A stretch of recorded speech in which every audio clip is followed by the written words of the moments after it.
For me, communication has been a huge challenge throughout my career. It's one of the skills I work on the most. The first thing I'll observe is most people, when they're trying to communicate something, they're looking for words. People will come to me and say, like, hey, can you write this better? What I learned, and it took me many years to learn this, what I'm about to share with you.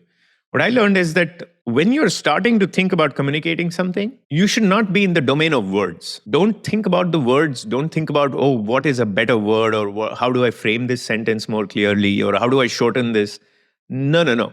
None of that matters, right? What I want you to spend time on is the domain of the idea itself. Ask the question, what am I really trying to say? What is your main message? And you can apply it at the macro level when you're writing like a big document for an executive, or you can apply it at the micro level, which is, oh, this paragraph is not clear. Forget the words. What am I really trying to say? Make a practice of doing this. It'll be frustrating. Don't give up.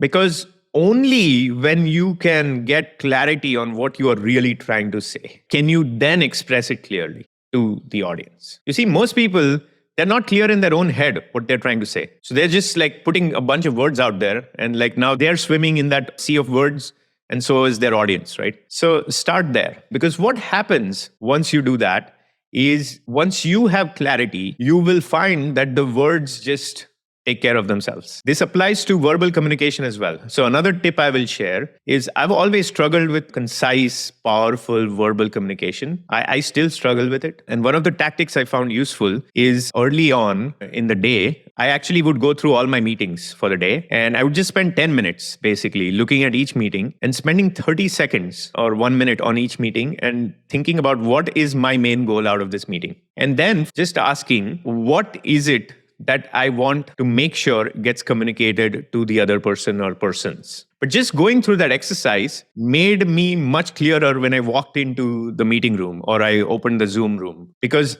I knew what I wanted to make sure happened, what goal I wanted to achieve out of this meeting. And then I ended up being a lot more clear and a lot less verbose about it, because I just put in a little bit of extra effort earlier in the morning. So those would be a couple of tips I would share on this topic.